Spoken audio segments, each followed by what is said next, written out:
على آل سيدنا محمد وبارك وسلم.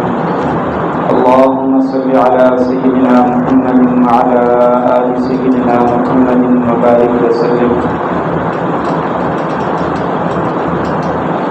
اللہ رب الجلال نے دنیا کے ہر انسان کو دو زندگیاں عطا فرمائی ہیں، ایک دنیا کی زندگی اور ایک آخرت کی زندگی.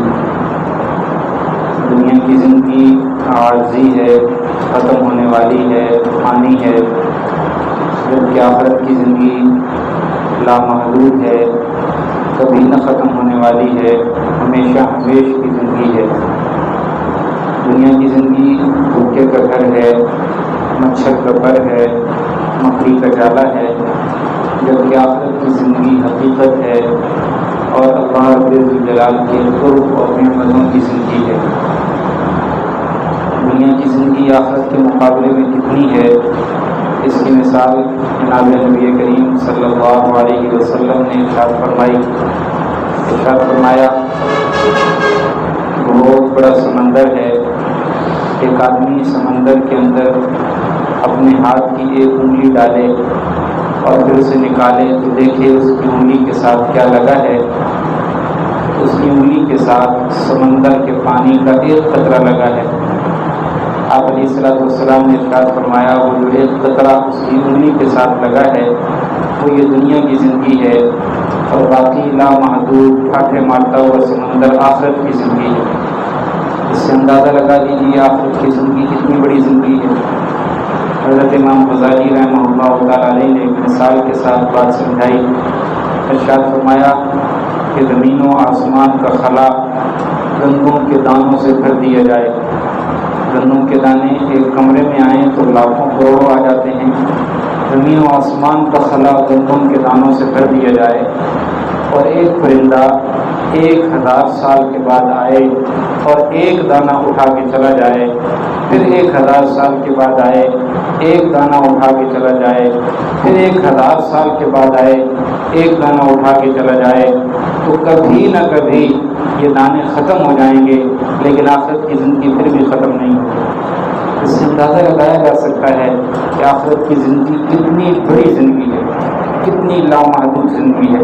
اللہ رب الجلال نے ہمیں یہ دونوں زندگیاں عطا فرمائی ہیں، اور دنیا کی زندگی آخرت کی زندگی کی تیاری کے لیے دی کہ تم دنیا میں جاؤ تو دنیا میں جانے کے بعد تم فضول پیدا نہیں کر دیے گئے، ایسے ہی لایانی پیدا نہیں کر دیے گئے کہ جو تمہارے جی میں آئے تم کرو، نہیں، بلکہ تمہیں ہم نے جو زندگی دی ہے ایک مقصد کے لیے دی ہے. اسے بامقصد بنا کے آؤ تاکہ تم کامیاب ہو جاؤ. چنانچہ دنیا کا ہر انسان کامیاب ہونا چاہتا ہے، چھوٹا ہو یا بڑا، امیر ہو یا غریب، عربی ہو یا عجمی، کالا ہو یا گورا، ہر انسان دنیا کا وہ کامیاب ہونا چاہتا ہے، اور اس نے کامیابی کا معیار اپنی عقل کے مطابق بنا رکھا ہے. کسی نے یہ سمجھ لیا کہ کامیابی بڑے گھر سے ملتی ہے، چنانچہ اس کی زندگی کی فکر اسی بات میں ہوتی ہے کہ میں بڑا سا گھر بنا لوں. کسی نے یہ سمجھ لیا بینک بیلنس بڑا ہونے سے کامیابی ملتی ہے، چنانچہ اس کی پوری زندگی کا مقصد یہ ہوتا ہے میرا بینک بیلنس بڑھ جائے. کسی نے یہ سمجھ لیا بڑی اور اچھی گاڑی سے کامیابی ملتی ہے، اس نے پوری زندگی کی محنت اسی پہ لگا دی کہ میرے پاس بڑی گاڑی اور بڑی گاڑی میرے پاس آ جائے. چنانچہ ان کی زندگی کا مقصد یہی ہوتا ہے. لیکن حقیقی کامیابی کیا ہے؟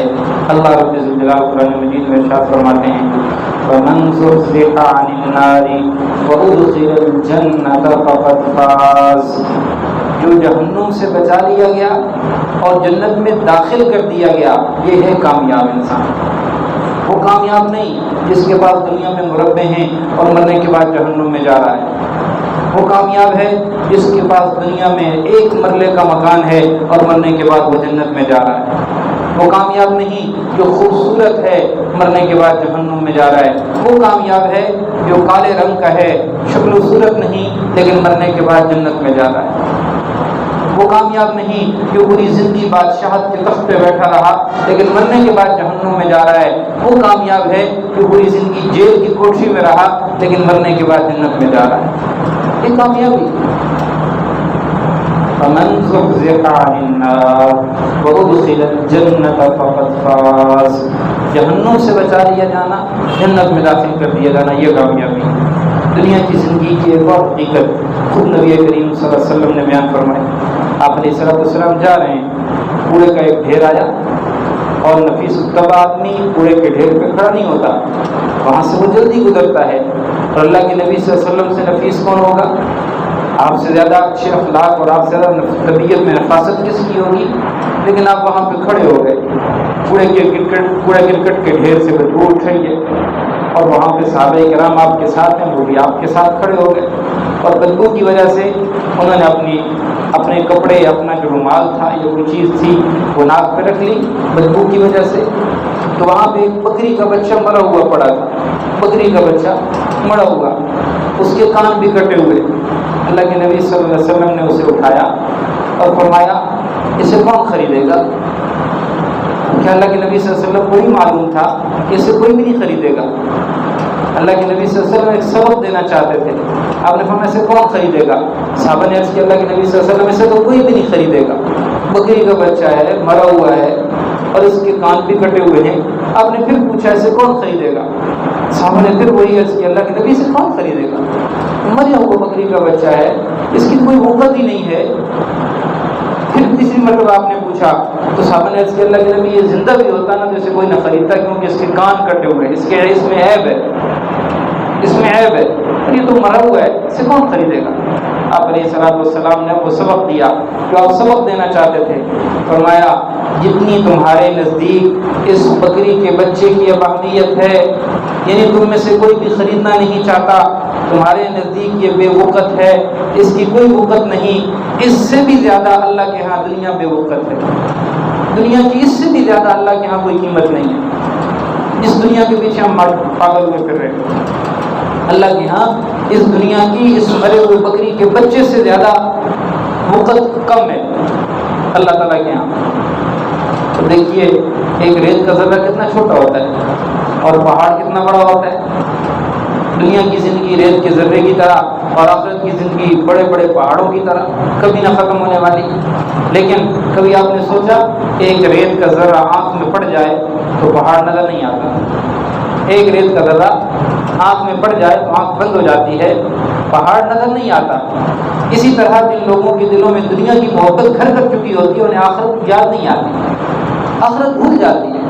اتنا بڑا لامحدود گھر جو آخرت کا ہے وہ بھول جاتا ہے، اس کی فکر ہی نہیں ہوتی. کیوں؟ وہ ریت کا ایک ذرہ آنکھ میں پڑ چکا ہے. اب پوری زندگی کی محنت اسی پہ ہو رہی ہے، دنیا کمانے پہ، دنیا بنانے پہ، دنیا کی فکر میں، اور آخرت کے لیے یاد ہی نہیں ہے. اللہ رب الجلال نے دوسرے مقام پہ فرمایا کامیاب کون ہے؟ وَرِضْوَانٌ مِّنَ اللَّهِ أَكْبَرُ ذَلِكَ هُوَ الْفَوْزُ الْعَظِيمُ. اور جسے اللہ کی رضا مل گئی یہ سب سے بڑی کامیابی ہے. جسے اللہ کی رضا مل گئی، جو مرنے سے پہلے اس حال میں اس نے زندگی گزار لی کہ مرتے وقت فرشتوں نے آ کے کہہ دیا یا ایتھا النفس المطمئنہ ارجعی الی ربک راضیۃ مرضیہ، یہ کامیاب ہے. اور خدا نخواستہ زندگی 60 70 80 سال گزار لی اور فرشتوں نے آ کے موت کے وقت جکڑ لیا اور سختی کے ساتھ روح نکالی تو یہ ناکام ہے. چنانچہ 2 زندگیاں اللہ نے ہمیں عطا فرمائی، دنیا کی زندگی اور آخرت کی زندگی. اور واضح طور پر ارشاد فرما دیا کامیاب وہ ہوگا جو آخرت کی زندگی میں جہنم سے بچ کے جنت میں جانے والا بن جائے گا. اور مرنے کے بعد آگے صرف 2 ہی گھر ہیں، یہ تو جنت کا گھر ہے، یہ جہنم کا گھر ہے. تیسرا گھر کوئی نہیں. کوئی بھی انسان ہے، بڑا چھوٹا، امیر غریب، مرد عورت، کالا گورا، عربی اجمی، کوئی بھی ہو، 2 ہی گھر ہیں آخرت میں. فریق فی الجنہ و فریق فی السعیر. ایک فریق کہاں جائے گا؟ جنت میں، اور ایک فریق جہنم میں جائے گا. 2 فریق ہیں قیامت کے دن. تیسرا کوئی گھر نہیں ہے، جنت والے اور جہنم والے. اور جنت کیا ہے؟ وہ اللہ رب الجلال کی مہمانی کی جگہ ہے. وسیق الذین اتقوا ربهم الی الجنۃ زمرا حتی اذا جاءوها فتحت أبوابها وقال لهم خزنتها سلام علیکم طبتم فادخلوها خالدین.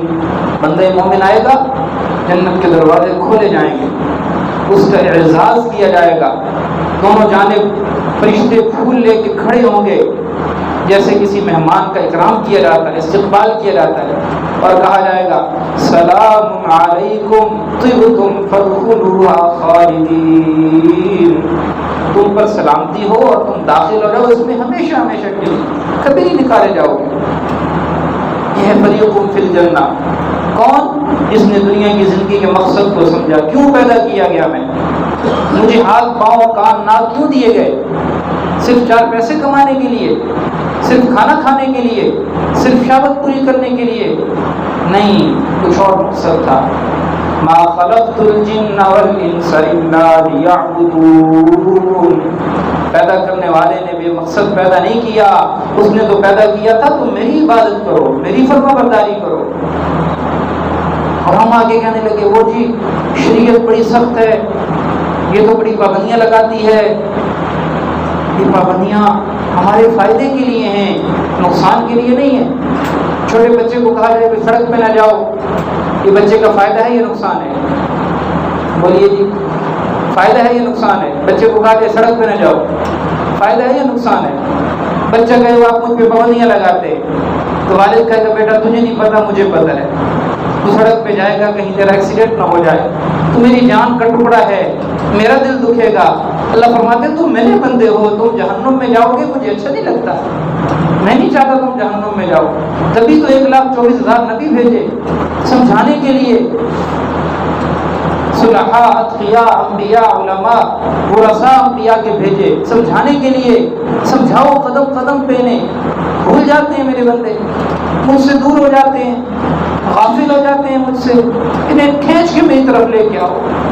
انبیاء سمجھاتے رہے، مارے کھاتے رہے، تکلیفیں اٹھاتے رہے، پھر بھی جا کے سمجھاتے رہے. اور یہ دین کا کام کرنے والے، اللہ کا قرآن یہ میں سمجھا رہا ہے، بار بار سمجھا رہا ہے. میرے بندو غافل نہ ہو جاؤ مجھ سے. فَفِرُّوا إِلَى اللَّهِ، لوٹاؤ اللہ کی طرف. یا ایھا الانسان ما غرک بربک الکریم. اے انسان تو اپنے رب کی یاد سے کیوں غافل ہو گیا؟ کس چیز نے تمہیں غافل کر دیا؟ کون سی چیز ہے جو تمہارے رب نے تمہیں عطا نہیں کی؟ اگر وہ کہتا ہے غلط نہ دیکھو تو فائدہ ہے تمہارا، اس لیے کہ وہ تمہیں اپنا دیدار کروانا چاہتا ہے. وہ چاہتا یہ ہے کہ یہ آنکھیں غیر محرم سے بچ جائیں اور یہ آنکھیں میرے دیدار کے قابل بن جائیں. وہ کہتا ہے کہ تم دنیا کی موسیقی نہ سنو، تو یہ پابندی اس لیے ہے تاکہ تمہیں جنت کی موسیقی سنوا سکے، انبیاء کی زبان سے قرآن اور اللہ کے کلام سنوا سکے، اور اپنی زبان سے اللہ کلام سنوا سکے. تمہیں جو کہا جاتا ہے شراب نہ پیو، تو اس لیے کہ جنت میں تمہیں شراب پلانی ہے اس میں. تمہیں جو کہا جاتا ہے کہ سونا اور چاندی نہ پہنو، اس لیے کہ وہ چاہتا ہے کہ جنت میں تمہیں سونے کے گندن پہنائے جائیں. تو فائدے کی بات کر رہا ہے وہ. اگر ایک باپ اپنے بیٹے کا نقصان نہیں سوچتا، وہ پابندی لگاتا ہے تو فائدے کی ہوتی ہے، تو رب ذوالجلال تو کروڑوں باپوں سے زیادہ محبت کرنے والے ہیں. وہ کیسے پابندی ایسے لگائیں گے کہ جس کا کوئی فائدہ نہ ہو؟ اور دوسرا فریق جہنم میں، خدا نخواستہ زندگی من مرضی کی گزاری، کھانے پینے کی فکر تھی، شہوات کی فکر تھی، دنیا کی فکر تھی، اور آخرت سے بالکل غافل رہا، کوئی پرواہ نہ کی کہ مجھے کیوں پیدا کیا گیا. فریق فی السعیر، جہنم ٹھکانہ ہوگا. وسیق الذین کفروا الی جہنم زمرا حتی اذا جاؤوها فتحت ابوابها وقال لهم خزنتها أَلَمْ يَأْتِكُمْ رُسُلٌ مِّنكُمْ يَتْلُونَ عَلَيْكُمْ آيَاتِ رَبِّكُمْ وَيُنذِرُونَكُمْ لِقَاءَ يَوْمِكُمْ هَٰذَا قَالُوا بَلَىٰ وَلَٰكِنْ حَقَّتْ كَلِمَةُ الْعَذَابِ عَلَى الْكَافِرِينَ. کہا جائے گا اہل جہنم سے، کیا نبی نہیں آئے تھے تمہارے پاس؟ الم یاتکم، کیا نہیں آئے تھے تمہارے پاس ہمارے رسول سمجھانے کے لیے؟ نہیں بتایا تھا کہ کیوں پیدا کیے گئے ہو؟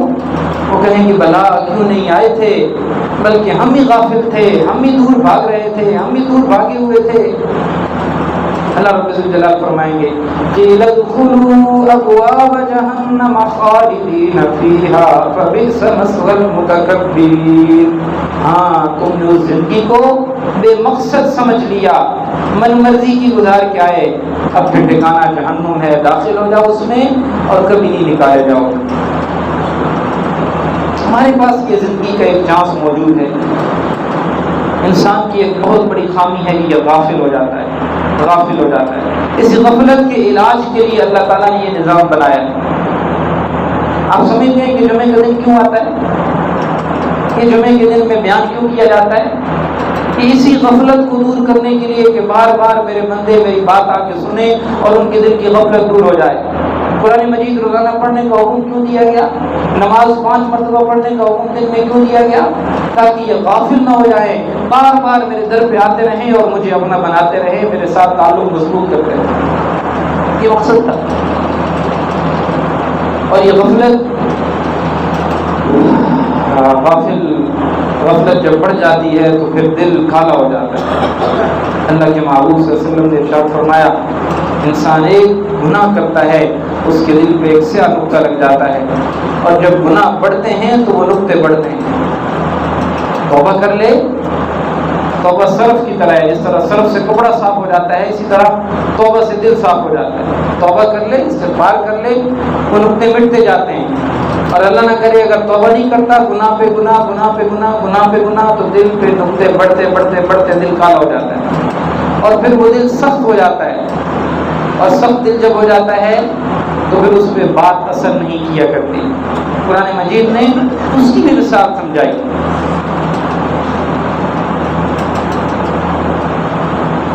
اللہ رب الجلال نے قرآن مجید میں اس کا ذکر فرمایا کہ بعض دل ایسے ہیں کہ وہ اتنے سخت ہو چکے ہیں، او اشد قسوہ، کہ جیسے کوئی پتھر ہوا کرتا ہے، بلکہ پتھروں سے بھی زیادہ سخت ہو جاتے ہیں، اس لیے کہ وَإِنَّ مِنَ الْحِجَارَةِ لَمَا يَتَفَجَّرُ مِنْهُ الْأَنْهَارُ، بعض پتھروں سے تو نہریں بہہ پڑتی ہیں، بعض پتھروں سے آبشاریں نکل آتی ہیں، بعض پتھروں سے چشمے پھوٹ پڑتے ہیں۔ لیکن ان غافلوں کے دل اتنے سخت ہو چکے ہیں کہ یہ اللہ کی یاد سے نہیں رویا کرتے، اللہ کی یاد ان میں نہیں آیا کرتی، اتنے غافل ہو چکے ہوتے ہیں۔ اور یہ غفلت اللہ رب الجلال دوسری مقام پہ جہاں پہ اللہ تعالیٰ بار بار سمجھاتے ہیں اور اپنی طرف بلاتے ہیں، وہاں پہ کامیابی کے لیے جو طریقے بتلائے گئے ہیں ان میں ایک طریقہ یہ بھی فرمایا، مَن يُطِعِ اللَّهَ وَرَسُولَهُ فَقَدْ فَازَ فَوْزًا عَظِيمًا، جو کوئی بھی اللہ اور اس کے رسول کی اطاعت کرے گا وہی حقیقی کامیابی پا سکے گا، جو کوئی بھی۔ وَمَن يُطِعِ اللَّهَ وَالرَّسُولَ فَأُولَٰئِكَ مَعَ الَّذِينَ أَنْعَمَ اللَّهُ عَلَيْهِم مِّنَ النَّبِيِّينَ وَالصِّدِّيقِينَ وَالشُّهَدَاءِ وَالصَّالِحِينَ وَحَسُنَ أُولَٰئِكَ رَفِيقًا۔ جس نے بھی دنیا کی زندگی اللہ اور اس کے رسول کی مرضی کے مطابق گزاری، انعام کیا ملے گا؟ قیامت کے دن انبیاء کے ساتھ ہوگا، شہداء کے ساتھ ہوگا، صدیقین کے ساتھ ہوگا، صالحین کے ساتھ ہوگا، اور یہ سب سے اچھے رفیق اور دوست ہوں گے قیامت کے دن۔ اور اگر ایسا نہیں کرے گا تو پھر اللہ نے دھمکی بھی دی ہے، قرآن مجید میں اللہ نے دھمکی بھی دی ہے، من اعرض عن ذکری فإن له معیشة ضنکا، جس نے میرے ذکر سے منہ موڑ لیا، مجھے یاد کرنے سے رخ پھیر لیا، میرے قرآن سے منہ موڑ لیا، فإن له معیشة ضنکا، ہم اس کی دنیا کی زندگی تنگ کر کے رکھ دیں گے، وَنَحْشُرُهُ يَوْمَ الْقِيَامَةِ أَعْمَىٰ، اور قیامت کے دن اندھا کر کے اٹھائیں گے۔ قَالَ رَبِّ لِمَ حَشَرْتَنِي أَعْمَىٰ وَقَدْ كُنتُ بَصِيرًا، وہ عرض کرے گا یا اللہ میں تو دیکھنے والا تھا، دنیا میں تو میری آنکھیں تھیں، آپ نے مجھے اندھا کیوں کر دیا؟ قَالَ كَذَٰلِكَ أَتَتْكَ آيَاتُنَا فَنَسِيتَهَا وَكَذَٰلِكَ الْيَوْمَ تُنسَىٰ، اسی طرح تیرے پاس ہماری آیتیں آتی تھیں، تو ایک کان سے سن کے دوسرے کان سے نکال کے باہر پھینکتا تھا، ادھر سے سن کے ادھر سے بھول جایا کرتا تھا، آج ہم تمہیں بھلا بیٹھے ہیں، کون ہو تم؟ ہم نہیں جانتے تم، اور تمہارا ٹھکانہ جہنم۔ یہ دھمکی ہے اللہ کی طرف سے. پہلی قوموں کے حالات اللہ بیان فرماتے ہیں وَلَقَدْ أَرْسَلْنَا إِلَىٰ أُمَمٍ مِّن قَبْلِكَ فَأَخَذْنَاهُمْ بِالْبَأْسَاءِ وَالضَّرَّاءِ لَعَلَّهُمْ يَتَضَرَّعُونَ. ہم نے پہلی امتیں جو بھیجی ہم نے ان کو سمجھانے کے لیے ان پر مشقتیں اور تکلیفیں ڈالی. آج بھی ہم پہ مشقتیں آتی ہیں, کبھی کورونا کی وبا آ رہی ہے, کبھی زلزلے آ رہے ہیں. یہ کیا ہے؟ یہ اللہ ڈرا رہے ہیں. کیوں ڈرایا جاتا ہے؟ یہ کس لیے اللہ تعالیٰ تکلیفیں بھیجتے ہیں؟ یہ حالات کیوں بھیجے جاتے ہیں؟ اس لیے لعلہم یتضرعون, لوگ گڑ گڑائیں, اللہ کی طرف لوٹ کے آئیں, پلٹ کے آئیں. بچے کو چوٹ لگتی ہے تو وہ کدھر بھاگتا ہے؟ ماں کی طرف بھاگ کے جامی مجھے چوٹ لگ گئی, درد ہو رہی ہے, ماں کے پاس جاتا ہے.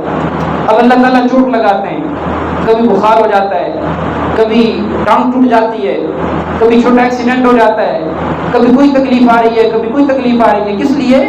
یہ بندے اللہ کی طرف روتے ہوئے آئے, یا اللہ معاف کر دیجیے, یا اللہ ہمیں چوٹ لگ گئی, ہمیں معاف کر دیجیے. لیکن بندے کیا کرتے ہیں؟ غفلت میں پڑے ہوئے. اللہ تعالیٰ آگے بیان فرماتے ہیں اسی بات کو فَلَوْلَا إِذْ جَاءَهُمْ بَأْسُنَا تَضَرَّعُوا وَلَٰكِنْ قَسَتْ قُلُوبُهُمْ. انہیں چاہیے تو یہ تھا کہ یہ تضرع کرتے, روتے ہوئے میرے پاس آتے, لیکن کیوں نہیں آئے؟ تکلیف تو ان پہ آئی, لیکن تکلیف کے باوجود میری طرف کیوں نہیں لوٹ کے آئے؟ وَلَٰكِنْ قَسَتْ قُلُوبُهُمْ, ان کے دل سخت ہو چکے ہیں, گناہوں کی نحوست سے ان کے دل سخت ہو چکے ہیں. اب یہ نہیں پلٹ سکتے میری طرف. ثُمَّ بَدَّلْنَا مَكَانَ السَّيِّئَةِ الْحَسَنَةِ. اب اگر یہ اپنے آپ کو بدلنا چاہتے ہیں تو پھر انہیں گناہوں کو چھوڑ کے نیکیوں والے راستے پہ آنا پڑے گا, توبہ کر کے اللہ کو منانا پڑے گا تاکہ ان کے دل نرم ہو جائیں. اور جب ان کے دل نرم ہوں گے تب اللہ تعالیٰ کی رحمتیں آئیں گی. أَفَأَمِنَ أَهْلَ الْقُرَىٰ أَن يَأْتِيَهُمْ بَأْسُنَا ضُحًى وَهُمْ يَلْعَبُونَ. کیا یہ لوگ بے فکر ہو چکے ہیں کہ اللہ کا عذاب نہیں آئے گا ان پر؟ بے فکر ہو چکے ہیں کہ ہم نے پہلی قوموں پہ عذاب نہیں بھیجے تھے, اور یہ بے فکر ہیں کہ دن کے اجالے میں ان پہ عذاب نہیں آئے گا یا رات کی تاریکیوں میں نہیں آئے گا؟ نہیں. من العذاب الادنى دون العذاب الاکبر. ہم دنیا میں چھوٹی چھوٹی تکلیفیں دیتے ہیں, اسی لیے دیتے ہیں تاکہ یہ مہلت انہیں ملی ہوئی ہے تو اس مہلت سے فائدہ اٹھا لیں. اور بہت سے خوش نصیب ہوتے ہیں جو ان مہلتوں سے فائدہ اٹھاتے ہیں. تکلیف آتی ہے تو وہ اللہ کی طرف لوٹ آتے ہیں. ان کی زندگی کا کوئی ایک ایسا واقعہ رونما ہوتا ہے کہ ان کی زندگی کو پلٹ کے رکھ دیتا ہے.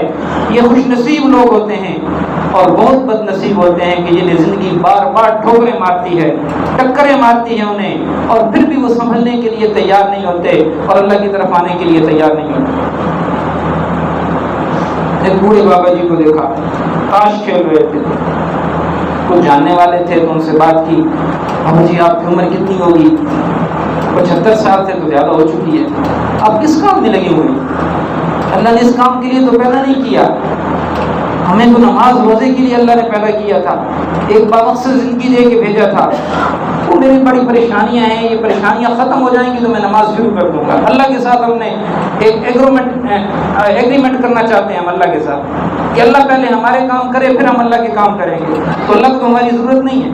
ساری دنیا اللہ کی نافرمان ہو جائے, اللہ کا کچھ بگاڑ سکتے ہیں؟ ساری دنیا اللہ کی نافرمان ہو جائے, ہم اگر نماز نہیں پڑھے تو اللہ کا کیا بگاڑ رہے ہیں؟ وہ جی پہلے میرے یہ مسائل حل ہو جائے تو میں اللہ کی طرف آؤں گا. تو اللہ کو تو ضرورت نہیں ہے تمہاری, ضرورت تو ہمیں ہے اللہ کی.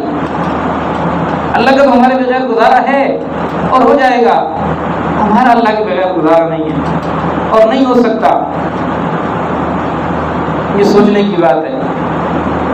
ارے بھائیو, آج من حیث القوم من حیث المعاشرہ ہم غافل ہو چکے ہیں, اور غافل لوگوں کی 3 علامتیں قرآن نے بیان فرمائی, اور یہ تینوں علامتیں جہنمیوں کی علامتیں. وَلَقَدْ ذَرَأْنَا لِجَهَنَّمَ كَثِيرًا مِنَ الْجِنِّ وَالْإِنسِ لَهُمْ قُلُوبٌ لَا يَفْقَهُونَ بِهَا. جہنم کا ایندھن بنائے جانے والے انسانوں اور جنوں میں 3 قسم کی باتیں موجود ہیں. ان کے دل ہیں لیکن سمجھنے سے خالی ہیں. دنیا کے معاملے میں بڑے سمجھدار ہیں, انہیں سارے نفع اور نقصان کا پتہ ہے, آخرت کے معاملے میں کچھ نہیں پتہ. بڑا عقل مند ہوتا ہے, 2 گاڑیوں سے 4 اور 4 سے 8 بنانا اسے آتا ہے. ایک دکان سے 2 اور 2 سے 4, 4 سے 8 دکانیں بنانا آتا ہے. 2 سے 4 نیکیاں بنانا اسے نہیں آتا, 4 سے 8 نیکیاں بنانا اسے نہیں آتا. اللہ فرماتے ہیں دل تو ہیں سمجھ نہیں رکھتے. وَلَهُمْ أَعْيُنٌ لَا يُبْصِرُونَ بِهَا آنکھیں ہیں لیکن دین کی طرف نہیں اٹھتی. مال دیکھنے کے لیے بڑی اٹھتی ہیں, بینک بیلنس دیکھنے کے لیے, جائیدادیں اور کاروبار دیکھنے کے لیے بڑی اٹھتی ہیں, قرآن دیکھنے کے لیے نہیں اٹھتی. موبائل دیکھنے کے لیے گھنٹوں موجود ہیں, قرآن پڑھنے کے لیے 1 گھنٹہ بھی موجود نہیں ہے. کتنے نوجوان ہیں جن کے ہاتھوں موبائل ہوتے ہیں اور 24 گھنٹوں موبائل میں لگے رہتے ہیں. کافی غفلت کی زندگی. پچھلے دنوں چھٹیاں تھیں اسکول میں, تو ایک ٹیچر کہنے لگا ان چھٹیوں میں تو میں نے 30 فلمیں دیکھ لی. میں نے کہا کاش تم یہ کہہ دیتے کہ ان چھٹیوں میں نے قرآن مجید مکمل کر لیا, 1000 دفعہ اللہ کے نبی پہ درود پڑھ لیا. ہم مسلمان ہیں, کہنے کو مسلمان ہیں, اور کام کیا ہو رہے ہیں؟ یہ غفلت نہیں تو اور کیا ہے؟ اسی کا نام تو غفلت ہے, اللہ سے دوری ہے. 10 مرتبہ دن میں وہ میسج آتے ہیں تو دیکھنے کے لیے تیار ہیں. اللہ روزانہ ہمیں قرآن مجید میں میسج بھیجتے ہیں, روزانہ ہمیں دن میں 5 بار مسجد کی میناروں سے ہمارے پاس میسج آتے ہیں. سن کے غافل ہو جاتے ہیں, آنکھیں ہیں دیکھتے نہیں ہیں. وَلَهُمْ آذَانٌ لَا يَسْمَعُونَ بِهَا کان ہیں لیکن سنتے نہیں ہیں. سنتے تو ہیں لیکن سن کر عمل نہیں کرتے. یہ سننا کوئی سننا نہیں کہ بات سن لی پھر عمل نہ کیا, ادھر سے اٹھے باہر نکل کے پھر وہی کر لیا. تو یہ سننا اللہ کے ہاں سننا نہیں ہے. یہ کان ہونے کے باوجود بہرا ہے, دیکھنے کے باوجود اندھا ہے, اور دل ہونے کے باوجود بے وقوف ہے کہ جو بات سننے کے بعد عمل نہیں کرتا. روزانہ ہم جنازے اٹھتے دیکھتے ہیں, اپنی آنکھوں سے ایکسیڈنٹ ہوتے دیکھتے ہیں. عصر کی نماز کے بعد اپنے ہاتھوں سے میت کو دفن کرتے ہیں اور مغرب کی نماز پھر نہیں پڑھتے. یہ غفلت نہیں تو اور کیا ہے؟ اس سے بڑھ کر کیا بد نصیبی ہوگی؟ اس سے بڑھ کر دل کی سختی اور کیا ہوگی؟ اور یہ آج ہم سب میں یہ مرض موجود ہے, یہ غفلت کا مرض ہم سب میں موجود ہے, اور اس کا ایک ہی علاج ہے اور وہ ہے توبہ. کرنا چاہتے ہیں بلند آواز سے کرنا چاہتے ہیں, اللہ سے پکی سچی توبہ کرنا چاہتے ہیں تو سب کہہ دیجیے یا اللہ میری توبہ, سچے دل سے توبہ کیجیے.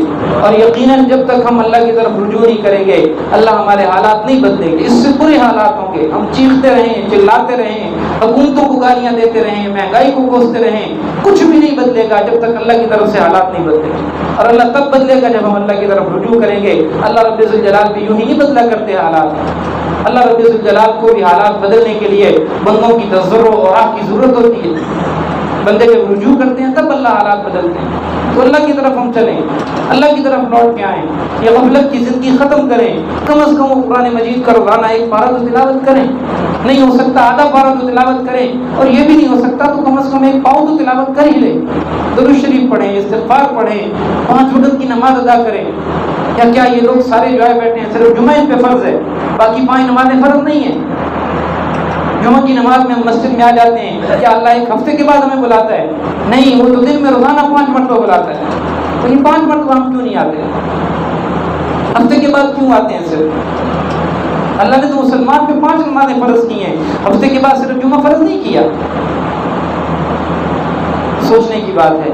اللہ ہم سب کو سمجھ عطا فرمائے, اور اللہ تعالی ہمیں سچی پکی توبہ کرنے کی توفیق عطا فرمائے.